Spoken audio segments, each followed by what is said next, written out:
打完新一期幻想真境巨师，伤害最高的角色居然是适用的枭。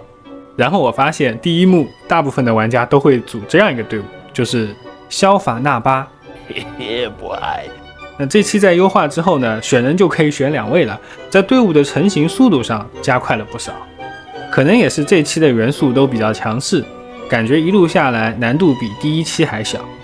唯二让我卡住的地方，一个是守正时，因为心里想着把福放到最后，结果那群遗迹机兵对正时的仇恨实在是太稳了，只能去打瘫痪。但是刷怪的位置让我来不及一个个去瘫痪，试了好几次以后，还是把福最后一颗体力用掉了，组了永动。另外一个是打帝王蟹的时候，有一个条件要中断他的烈焰加冕。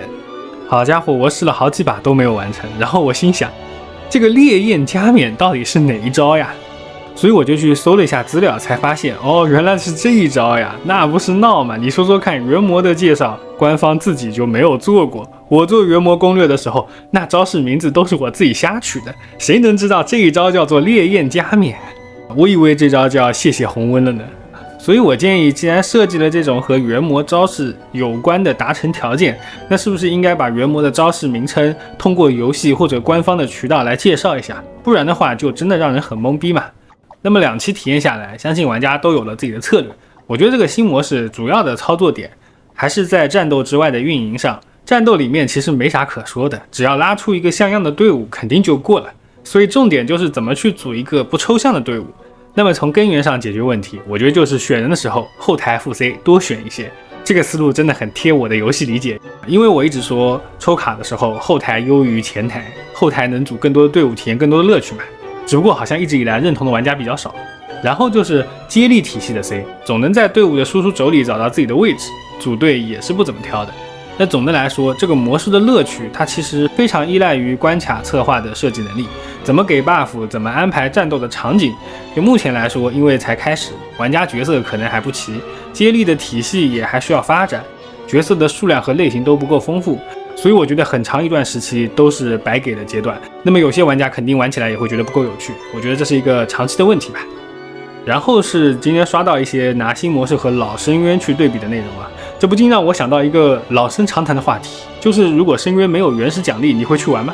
我记得这个话题在 2.0 末尾和 3.0 的时候常常被谈起，大概那个时候深渊满星还是一件比较困难的事情。那一般来说，这种讨论下面就会有几种不同的声音，一种是我喜欢战斗，所以给不给原石我都会去打；一种是我不喜欢战斗，要不是看在给原石，根本就不会去打；还有一种就是我会打一下，但是太难的话就算了。所以其实可以看到，玩家和玩家之间的诉求还是不太一样的。那老深渊它作为一个考验队伍练度和配置的玩法，引导玩家去抽角色的命座、专武，然后刷圣物，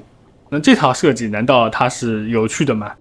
有没有可能因为它开服就在，玩家在追求强度的道路上逐渐习惯了，但是你拆解它，我觉得它其实也配得上又干又氪这个说法了。所以为什么玩家在玩原神的时候总是会去考虑要不要抽专武、抽命座、要圣物本坐牢？我觉得这和深渊的设计、社区舆论对于角色数值的吹捧、游戏的反馈都是息息相关的，它本身就是商业模式中的一环。所以我觉得不需要用深渊去踩新模式。当然我这也不是踩深渊，深渊也是有自己的优势的，毕竟克洛林德上线的时候，我在深渊里可是熬了1000多把。所以说回到新模式啊，它确实是新时代下的一种产物，它也确实阉割了一部分玩家的游戏体验，也确实提出了和过去不同的玩法理念，也确实有商业目的上的考量，我觉得这些都不需要去否认。但是考虑另外一个方面，新模式它确实也没有强度焦虑，也确实不需要玩家去抽角色的命座和专武，也不需要玩家去追求更高的练度，所以我觉得这个思路其实也挺好的。但就是这个模式的乐趣在当下确实对很多玩家来说也是欠缺的，毕竟玩游戏嘛，不好玩就是原罪，所以还是需要去迭代，需要去优化的。就像上面说的，这个一定是一个长期的问题。好吧，我是提瓦特地理，本期的小思考呢就分享到这里，我们下期再见。